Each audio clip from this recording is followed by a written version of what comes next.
Avi Hadari, Robert Landy, hello, and thank you for joining us here. Pleasure. Our pleasure.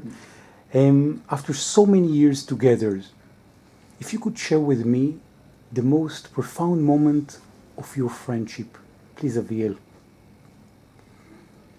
Wow. I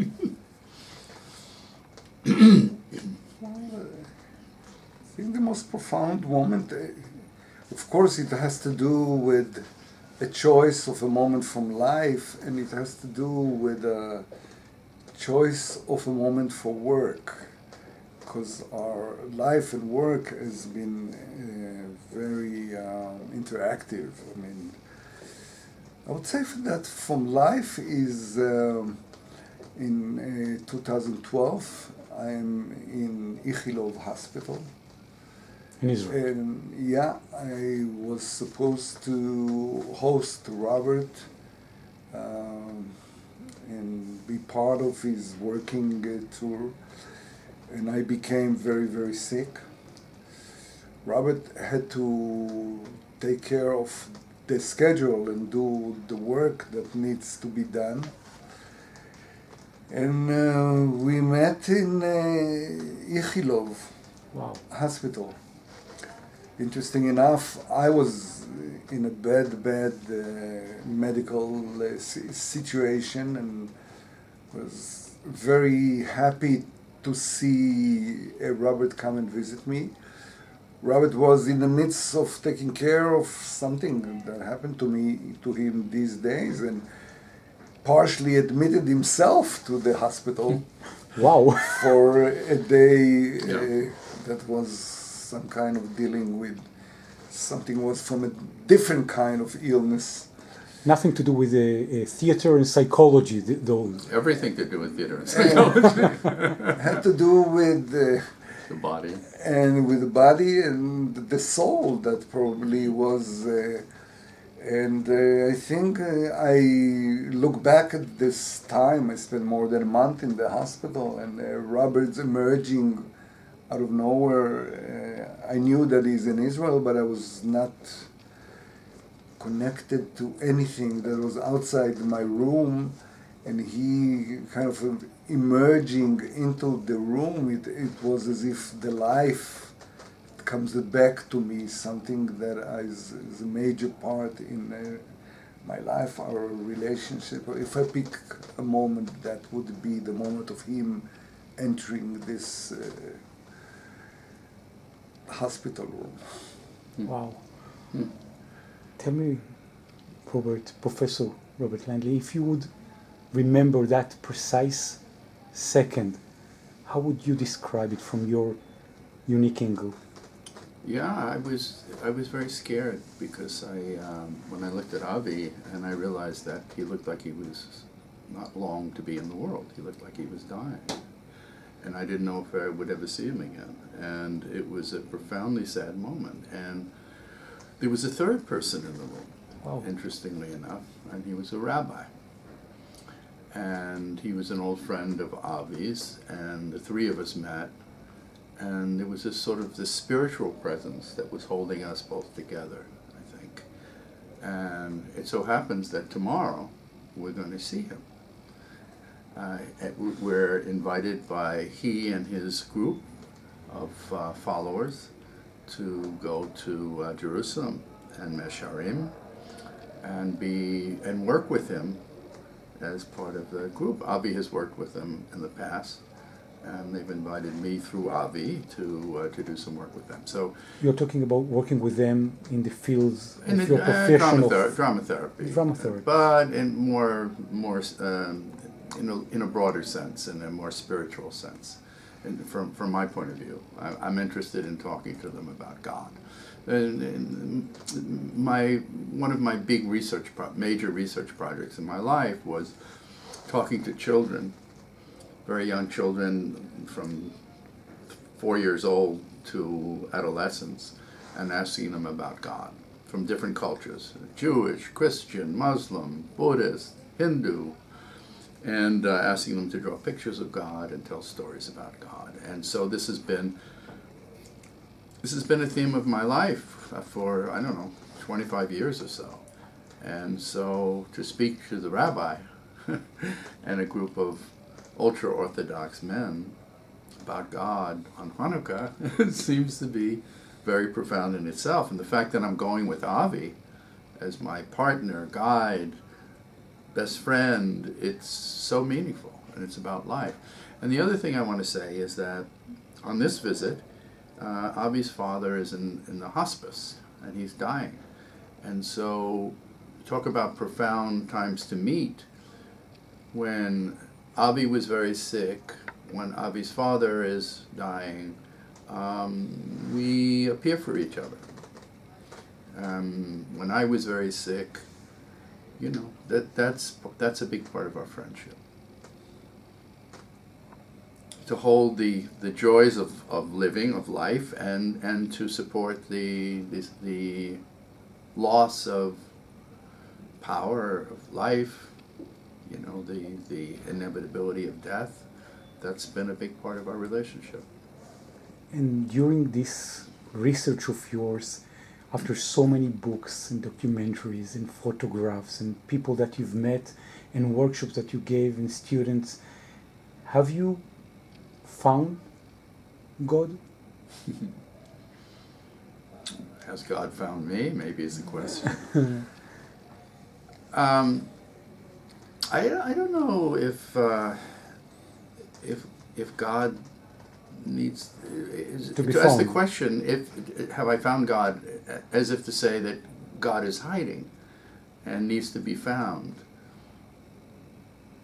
I don't think God is hiding. I think if there's a part of me, you know, I'm more of a secular Jew myself, although I was brought up in an Orthodox family, my grandfather's family. But I believe in the Hasidic idea that God is in everyday life, that God is in the cup of tea, and you know, and God is visible in everything. And that idea, that old Hasidic idea, I really believe in. So when I spoke to children about God, there was no hidden God. It was all there. Everybody can draw a picture of God, even though it's forbidden, you know, for Orthodox Jews, for Muslims. You can't draw a direct picture of God, but you can draw a picture of nature or a picture of some religious place in the world, whether it's Mecca or the Temple Mount or anything. It's all there. So I don't know. I'm not sure how hidden God is. I believe that that for me personally, I mean, I have a way of thinking about God. We could talk about this a little bit. At this point in my life, for me, God is God, the Creator, represents the ability of all human beings to create, to make things, to be an artist in a way. And it's the principle of creativity, of bringing new life from old. That's God for me. And so that's how I see it. And the most important part of my life, and that I've always shared with Avi, is this ability to believe in ourselves as endless creators, endless improvisers, endless... The beauty of being in Avi's presence is that we just share stories and images and metaphors, and it just flows. It never stops between us. That's God. That's a God, and I won't say that is God, but that's the God principle that exists between us and maybe holds us together. That's how I see it. What do you think? I would use the phrase that we so much time are using, oh my God. And it has a literally double meaning about that. It has to do with, oh my God, being surprised, being at the moment of something that is taking over, that is a challenge, that is an opportunity, that is a door is revolving and opening. Something is about to happen. And I have a double meaning with the whole notion of God. It has to do with my dad being a Holocaust survivor. It has to do with poetry and thoughts that my dad was telling is a poem where he meets God, and while my dad visits Poland, and God goes with him everywhere, and my father is trying to ask him, where have you been? What happened? What was that? What was it that you were not there? Were you busy? Were you not interested? Were you involved in other things? Which you had your own plan? Were you hiding? Were you hiding? And then at the end of the poem, my dad tells the story that after walking with him throughout Poland, God didn't show up to Auschwitz and Birkenau. And my dad says a sentence that is so powerful. I'll say it in Hebrew, then to translate it to English. אפילו לאלוהים יש כוח סבל מוגבל. Even God has a limited amount of strength and power to carry all of that. So for me, God is this presence of the embodied of the eternal power, and also the most painful, broken, fragile things that has to do with the loss of power, with the getting old, with getting sick, with passing away. God is at that corner, is at that intersection. And for me, having God, yesterday Robert did a lecture in Tel Chai, and I asked one of the ladies that were there what happened in the workshop. And she said, I don't know what happened, but I saw that an angel was sitting on Robert's shoulder. And the angel came from somewhere, so it means that something opened up that maybe Robert was not even aware, and that's the emergence of God, the emergence of inspiration is the thing that sometimes is happening to us. Like we did not know how to prepare to this conversation, to this dialogue, and we came here, and even by sitting down, we said, oh, should we talk? I said, no, leave it alone. It will be what it will be. And God, when he meets Moses, he says, I will be what I am. So that's the essence for me for being God. That's the seeing the potential, the emergence potential in the being, in the growth, in the development of relationship, ideas, art, etc. This is where we meet each other. Is it this kind of a knowledge or understanding that you as professors learn throughout academy, or it's something that you just live your life and you happen to have the encounters that teaches you that at the end of the day, creativity is the most godly essence, and that's something that you should just let go and to believe, and this is another godly essence? Is it something from your academic, your professional, and your books and your websites and your consulting, etc.? Or it's something that people can grab just out of listening to you too? Well, one image that Avi and I have shared for I don't know 30 years is the image of the bird. And it's played out in our relationship in so many ways, professionally, personally. I remember many years ago doing a workshop. Avi invited me to do a workshop in Tel Aviv, and I don't remember where I was. I think it was at a university or someplace, and I remember it was a big room. And on the top of the room, on the roof, it was open. There was a skylight or a window surrounding the whole place. And I always saw Avi as my guide whenever I came to Israel, and we would work together. I would do a workshop and Avi would be present. If I got lost, I always trusted that Avi would find me and talking about finding God. So, not finding me as God, but finding me as the small man under the gaze of God, so to speak, and pull me back. And I remember I was working with this one woman in the workshop who was very, very difficult to work with. I just got caught in this work, and it wasn't going well. And I felt, oh my God, I need to be rescued. Avi, where are you? Help me. I didn't say it out loud. And as I was working with her, and as I was losing my sense of competency, there were birds flying outside of the windows, and they were knocking against the windows and making a noise. And I was so involved in this work, and so involved in my need to make it all right and fix the situation, that I didn't hear the wings, and I didn't see the birds. And all of a sudden, Avi looks at me and says, "Robert, look up. Can't you see the birds? Can you hear the birds?" And once I did, I was breathing, and because everybody else saw it except me. And Avi needed to tell me maybe that the presence of the Spirit was there, and everything would be okay. And from that moment on, everything was okay. You remember that? Absolutely. Did I tell that story pretty well?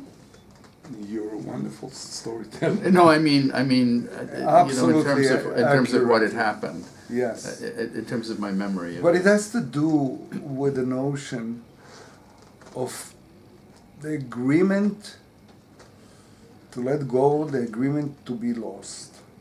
Nothing gets done, or nothing is possible in the recreation of the reality that we are trying to help people repair and reconstruct, without the notion that you go to a place which is a deep place and a scary place, where the road is diverged, where the road is not open, where you don't know whether you should go right or left, what's right or what's wrong, and how shall I be rescued. And I had a teacher when I studied a Gestalt, and I always tell this story, Joseph Zinker, who used to have a ritual at the beginning of the class, and he did his hands like this, and he used to say, "God, oh God, please don't let Joseph Zinker interfere with your work." So the notion that he had with this little spiel that he used to do is somehow listening to the emergence of a higher wisdom, a wisdom that comes from interacting with another human being that is lost. Because you as a leader, you're going to be lost. The person you're working with is to some extent lost. It's the point where you're going to meet each other. If you can touch that place in you, that understand, that feels what it means to be lost, with all your experience, with all your education, with all your abilities to play and to work with people. But it is this one notion, and this is where God comes in, because there is an alter wisdom within us that comes in moments of a crisis. And I think I was sick. It was a moment of crisis, but it was also a moment of a change, a major change, because I've survived it, because I was able to. There was a moment where I emerged, another self emerged, and this is, I think, where I met you right after that, and we started our relationship, Netanel.